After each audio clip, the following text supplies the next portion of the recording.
यथार्थ शक्ति की जय। संपूर्ण पुण्य आत्माओं को प्रणाम, जागरूक लोगों को नमस्कार। यथार्थ अंतरवाणी सद्मार्ग दर्शन में आत्मिक स्वागत है। मासूम मित्रों, हमने पार्ट 1 परमात्मा के बारे में बहुत ही सुंदर और सटीक, जो वास्तविक प्राकृतिक प्रमाणित है, उसको हमने प्रस्तुत किया। अब उसके बाद भी लोग मानते हैं कि परमात्मा क्या है, कैसा है, उसके बाद भी संशय है, क्योंकि लोग चमत्कार देखते हैं। तो परमात्मा के नाम पर जिस प्रकार से चमत्कार होता है, उसके बारे में मैं यहाँ पर बताने जा रहा हूँ। वास्तव में चमत्कार होता है या नहीं? तो देखिए मासूम मित्रों, परमात्मा के बारे में आप जितने भी प्रकार से धारणा, विचार, मंतव्य, धर्म ग्रंथों से और जितने भी धर्म में निहित ज्ञान है, वह तुच्छ, कोई भी प्रकार से उसमें सार नाम का चीज नहीं है। सभी पाखंड और व्यापार, बिजनेस, शोषण करने का माध्यम है। परमात्मा जीवंत ऊर्जा का नाम है, हमने जाना। और मनुष्य का प्रादुर्भाव जब से हुआ तो डर और भय से अज्ञात शक्ति को पुकारने लगता है। आज भी किसी नास्तिक के पास संकट आ जाए तो उसका मन, अंतर आत्मा क्या है, किसी भी चीज को पुकारने लगेगा। दूसरी बात, इंसान या जीव, विशेष करके मनुष्य, मैं कौन हूँ, क्या हूँ, कैसा हूँ, कहाँ से आया हूँ, यह प्रश्न हमें ईश्वर पर डिपेंड करा देता है, उस पर भरोसा करा देता है। तीसरा बात, हम हर प्रकार से मेहनत करते हैं, हर मुमकिन प्रयास करने के बाद भी असफल हो जाते हैं। तो इस स्थिति में मानसिक संतुष्टि देने वाले के बातों पर आ जाते हैं। अगर सफल हुए, नहीं हुए, अगर शेर हर बार सफल हो जाता है शिकार में तो ठीक है, अगर नहीं होता है तो उसे भी भूखा मरना पड़ता है। ये नीति है, नियति नहीं। और नीति और नियति का वीडियो अलग से बनेगा। और इस वीडियो में परमात्मा के अस्तित्व के बारे में, जैसे कि हम आज चमत्कार के बारे में मानते हैं। चलो ठीक है गुरुजी, आपने बोल दिया इस प्रकृति में चेतना ही ऊर्जा है, ऊर्जा ही सत्य है, वही को ब्रह्म है, वही परमात्मा है, उसके सिवाय कुछ नहीं है। तो हमने जीसस से यह प्रार्थना किया कि हमारा बच्चा ठीक हो जाए, और वह ठीक हो गया। तो कैसे हुआ? तो यह आपके अंदर निहित ऊर्जा ब्रह्मांड में जाता है, आप आवाहन करते हैं। अब ब्रह्मांड को किसने बनाया, क्यों बनाया, कैसा बनाया, तो इसके लिए नियम वाला वीडियो देख लेना। नियम क्या है, नियम क्या है, यथार्थ अंतरवाणी सद्मार्ग दर्शन यूट्यूब चैनल में जाना, उसके बाद सर्च करके देखना, आपको पता चल जाएगा। तो आपके मनोकामना वहां अंतरिक्ष में जाता है, जो परमात्मा है, जो परम स्रोत, परम ऊर्जा है, जो कार्य और कारण और कारक सभी चीज वही है, सर्वस्व वही है। तो वह आपकी इच्छाओं को, आपके मन्नत को, आपके दुआओं को, आपका जो ऊर्जा है वह उस पर एनर्जी लग जाता है। जैसे कि मैं मंत्र पढ़ूंगा तो मैं एक ही मंत्र को लाखों करोड़ों बार जाप किया हूँ, वह मंत्र क्या है, मेरे से वह सिद्ध हो चुका है, उसमें कुछ था या नहीं ये मायने नहीं रखता। अब मैं स्मरण करके किसी को फूंकता हूँ, तुरंत एनर्जीवान ऊर्जा महसूस करता है। तो किसने किया आप जान सकते हैं। तो मंत्र वाला वीडियो बनेगा, धीरे धीरे आप जुड़ना। मेरे मस्तक में कोई भी प्रकार से गुलामी का दाग नहीं है, और न ही मेरे शरीर में कोई भी प्रकार से प्रपंच वाला सामान नहीं। इसलिए चेहरा देखकर यह बात नज़रअंदाज मत करना, क्योंकि सर्प छोटा हो या बड़ा जहरीला होता है। उसी प्रकार से मैं तंत्र विज्ञान में जो कुछ भी जानता हूँ, जो आत्मिक बोध हुआ है, वह सब आपको तो ही बांटने आया हूँ। इस वीडियो को बनाने से मुझे कोई लाभ नहीं हो रहा है, मेरा समय, पैसा, सब चीज़ खत्म हो रहा है। मेरे जीवन में मैं जितना ज़्यादा सफलता होता, उससे मैं और नीचे गिर रहा हूँ। तो चलिए मासूम मित्रों, इस वीडियो को देखना और सुनना, लाइक, शेयर, सब्सक्राइब करना। तो परमात्मा के बारे में हमने बहुत ही सुंदर वर्णन किया है, और परमात्मा के जो परम शक्ति है उसी को हम सबसे परमात्मा बोलते हैं। जो आत्मा जिससे उत्पन्न हुआ है उसको परमात्मा बोल देते हैं।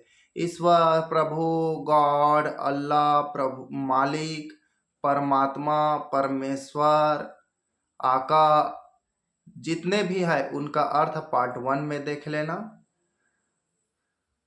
तो चमत्कार कैसे काम करता है? तो इस ब्रह्मांड में दो शक्तियां होता है, दृश्य और अदृश्य। जो हमें दिखाई देने लगता है उसे हम चमत्कार नहीं मानते, और जो हमें दिखाई नहीं देता उसे हम चमत्कार मान लेते हैं। जैसे कि आपको यह बात बता दें, धरती में पानी का वर्षा होता है, लेकिन वह भाप बनकर यहाँ पर हम गिलास में एक पानी रख देते हैं, 2 दिन 4 दिन 5 दिन बाद वह गायब हो जाएगा। गायब होने के बाद वह बादल बन जाएगा, बरसेगा। लेकिन वह किस चक्र से चल रहा है? समुद्र में जाकर नदियां बनकर मिल जाएगा, और उसमें ज्वार भाटा छलांग मारकर अंतरिक्ष में चला जाएगा, या भाप बनकर चला जाएगा, और एक एक छोटे छोटे बूंद बनकर फिर छिड़क जाएगा। वहां पर तो ठोस पत्थरों जैसा टुकड़ा रहता है, और उसके बाद वह बूंद बूंद गिरने लगता है। तो यह क्या है? दिव्य शक्ति है। इसी को दिव्य शक्तियां बोलते हैं, न कि कोई देवी देवताओं द्वारा। और देवी और देवताओं और दैव्य और दैवी का मैंने अर्थ पार्ट 1 में बता चुका हूं। तो शक्तियां किस प्रकार से? आप किसी भी चीज पर आस्था रखते हैं, जैसे कि मेरे ग्राम में महामाया का मंदिर है।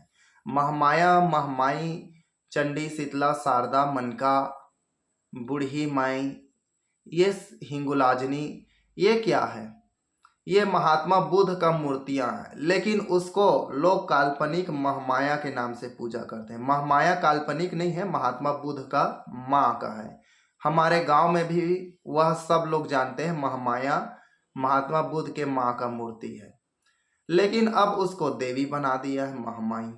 और बुद्ध का कोई पूजा नाम नहीं लेता, लेकिन फिर भी वहां जाता है तो उनका मनोकामना पूर्ण होता है। और कौन कार्य करता है उसको खुद मालूम नहीं है। या तो वो कार्य बुद्ध करता है, या तो महामाया उनका माँ करता है, या फिर कहावत वाला काल्पनिक देवी महामाई। तो कौन किया? मेरा भी मनोकामना पूर्ण हुआ था। बहुत सारे कार्यों पर मैंने मन्नत मांगा और पूरा हुआ, लेकिन बाद में सत्य मैं जान गया। उसी सत्य को आपको बता रहा हूँ। एक उदाहरण लेते हैं।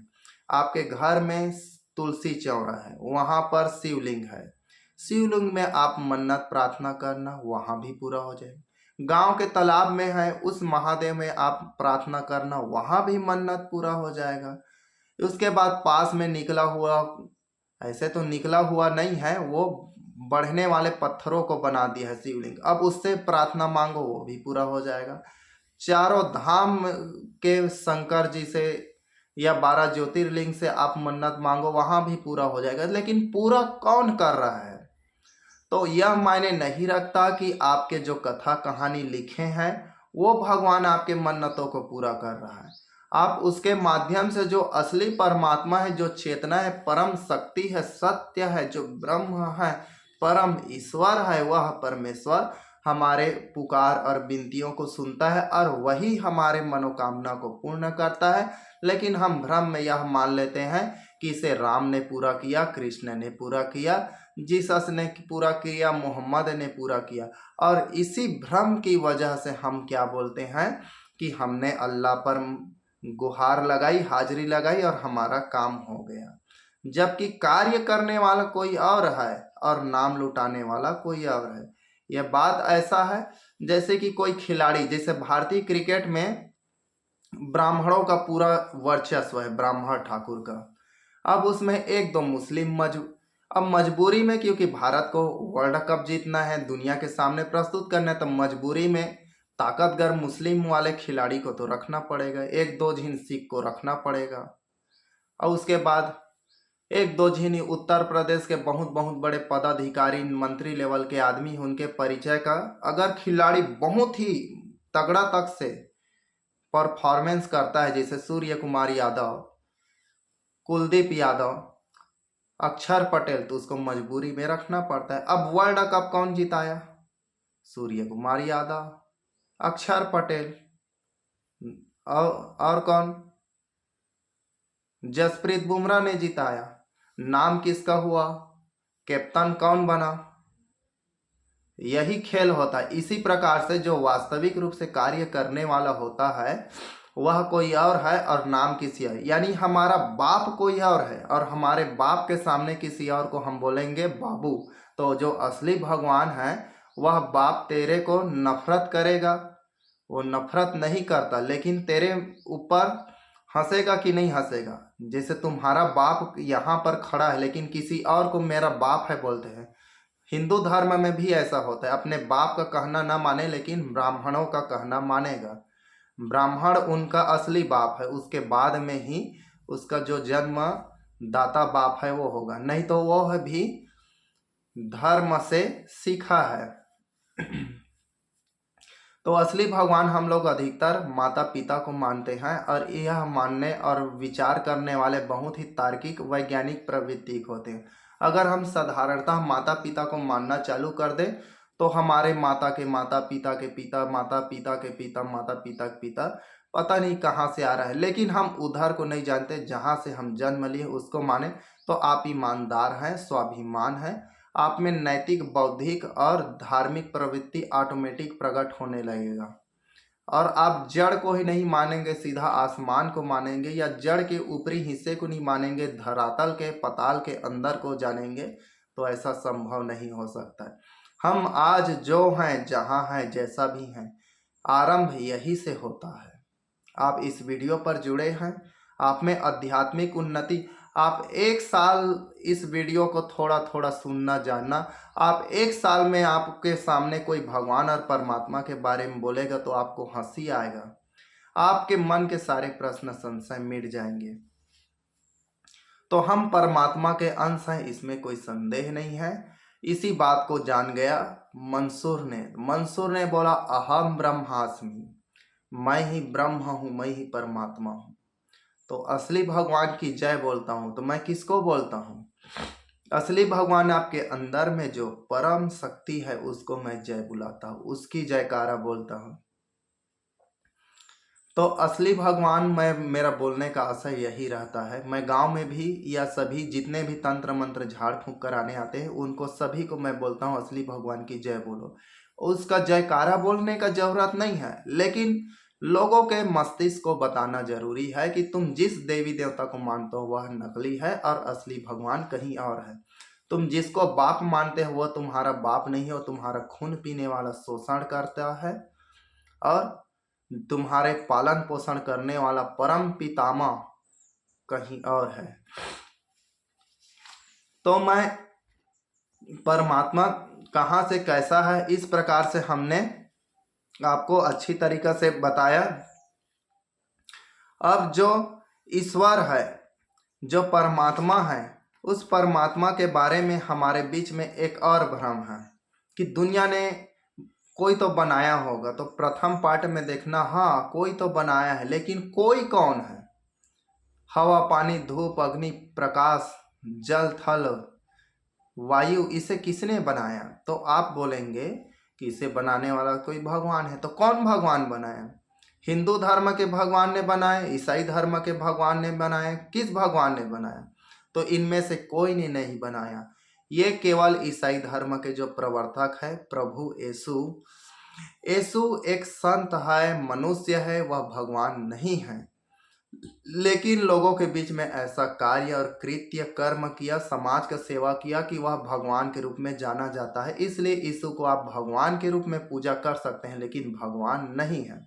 जैसे मुझे ही कई लोग तय ही मेरा भगवान है, तू ही मेरा सब कुछ है, गुरु जी आपको ही सब समर्पण है। नहीं नहीं, मेरे अंदर में जो चेतना है, जो शक्ति है, वही आपके अंदर में है। बस आप भटक गए हैं, आपको सहायता का जरूरत पड़ा, मैं उससे पार हो गया हूँ, मैं विजय प्राप्त कर लिया हूँ, मैं उनसे आगे निकल गया हूँ। तो मैं आपका कोई कुछ नहीं हूँ, मैं केवल मिडिल हूँ, माध्यम हूँ आपका सेवा करने का। तो परमात्मा का अस्तित्व बहुत ही विराट और विशद है, इसको जानना बहुत ही कठिन नहीं है। अध्यात्म क्या है? अध्यात्म धर्म, शास्त्र, वेद, ग्रंथ, पुराण या इत्यादि नैतिक शिक्षा, धारण और प्रवचन या सत्कर्म इससे नहीं जुड़ा है। अध्यात्म हृदय, आत्मबोध की एक अवस्था है। यही आत्मज्ञान है, यही आत्म बल है, आत्मशक्ति है। यहीं से इंसान में आध्यात्मिक परिवर्तन होता है। आपके हृदय शुद्धता होगा, आपके हृदय में अच्छे विचार होंगे तो आप अच्छे कर्म होंगे ही। तो मनुष्य के हृदय की निर्मलता, करुणा, प्रेम, ये सारे रस हृदय से प्रकट होने लगे तो वह संत बन जाता है, सत्कर्म करने लगता है। लेकिन ऐसा दुनिया में कोई धर्म शास्त्र नहीं है जो इस प्रकार से प्रेरणा दे। हिंदू धर्म में तो कदापि नहीं। हिंदू धर्म में निम्न वर्गों को कुचलना, शोषण करना, यही धर्म शास्त्र है। मनुस्मृति, 18 पुराण, 4 वेद, ये सारे चीजों को देख लो। अब आज का जो वेद पुराण शास्त्र है वो सारे चीजों में कथा कहानी सब चीज बदल गए हैं। आज पढ़ोगे तो बहुत ही सुंदर लगेगा। हाँ हाँ, मुस्लिम धर्म के कुरानों में अच्छाई नेकी का अच्छी तरीका से वर्णन है, क्योंकि उसके जो है वह संतों की वाणी है। और यहाँ भारत देश में बलात्कारी रेपिस्ट लोग हैं, वो लोग भगवान बन गए हैं, अपने नाम से मंदिर बनवाए हैं, पूजा कर रहे हैं और उसका प्रमाणित इतिहास बता रहे हैं, जबकि ऐसा कुछ नहीं है। आप देखना केदारनाथ कितना दुष्ट राजा था। आप इधर देख लेना, छत्तीसगढ़ के चंद्रपुर, चंद्रसेन नाम का राजा था। मृत्यु से पहले उसने दुनिया में मेरा पूजा हो, जयकारा हो। तो क्या करें जिससे मेरा जयकारा मरने के बाद ही हो? तो चंद्रसेनी नाम का काल्पनिक देवी बना दिया। चंद्रसेनी दई नदिया में एक पुलिस अफसर क्या है, अपने बच्चे को फेंकता है। देखिए, पुलिस अफसर फेंक रहा है ना, एक हवलदार है या पुलिस अफसर। तो यह पुलिस बनना कब से हुआ? मात्र 200 साल पहले। 200 साल भी नहीं, क्योंकि वह इंडियन था, अपने बच्चे को फेंकने वाला। तो 100 या 150 साल भी नहीं हुआ है, 100 साल के करीब। तो चंद्रहासिनी माँ अपने आंचल में झोंका। उसके बाद कथा कहानी बढ़ने लगा और चंद्रहासिनी नाम क्यों पड़ा? चंद्रसेन के नाम पर। और चंद्रसेन राजा का नाम भी अमर हो गया, चंद्रहासिनी नाम के देवी भी बन गया। और चंद्रहासिनी के नाम से लोगों को धर्म को शोषण भी बन गया। वह इतना बकरा बली वली दुनियादारी चलता है कि पूरा दिन भर रक्त बहता है। इतना इतना बलि चलता है, दिन भर नहीं लेकिन सामान्यतः सवेरे से लेकर दोपहर या 3 पहर शाम तक से तो कटता ही है। बीच बीच में एक दो कटता ही रहता है। कोई कोई दिन रातों तक से कटता है। नवरात्रि में तो फिर 24 घंटा मान लीजिए बकरा कटता है। तो एक मिथ्या ने लोगों को, अब उसके बाद उनका मनोकामना पूर्ण होता है। भाई, किसी को गाड़ी लेना है, चंद्रहासिनी दरबार जाते हैं और वहाँ तिलक इलक दुनियादारी लगाते हैं। चलिए, ये वीडियो लंबा हो जाएगा, मैं जो सटीक और सार है उसके बारे में बता रहा हूँ। अब मान लीजिए कि किसी को दिखाई भी देता है परमात्मा। हिंदू धर्म के लोग क्यों भ्रमित हैं? अब उसको नवरात्रि आता है, जोत जलाते हैं, अब दुर्गा माता दिखाई देता है। तो ये मानसिक फिनोमिना है। तो जोत जलाने से कोई शक्तियाँ नहीं होता है। जो हमारे पूर्वज, जो आत्मा है, वह दुर्गा के रूप में मानेंगे तो दुर्गा के रूप में, या जो पहले के अच्छे आत्मा है, नेक आत्मा है, वह देवी देवता के रूप में आते हैं। आप उसको इंसानों के रूप में धारणा करेंगे, इंसानों के रूप में आएगा।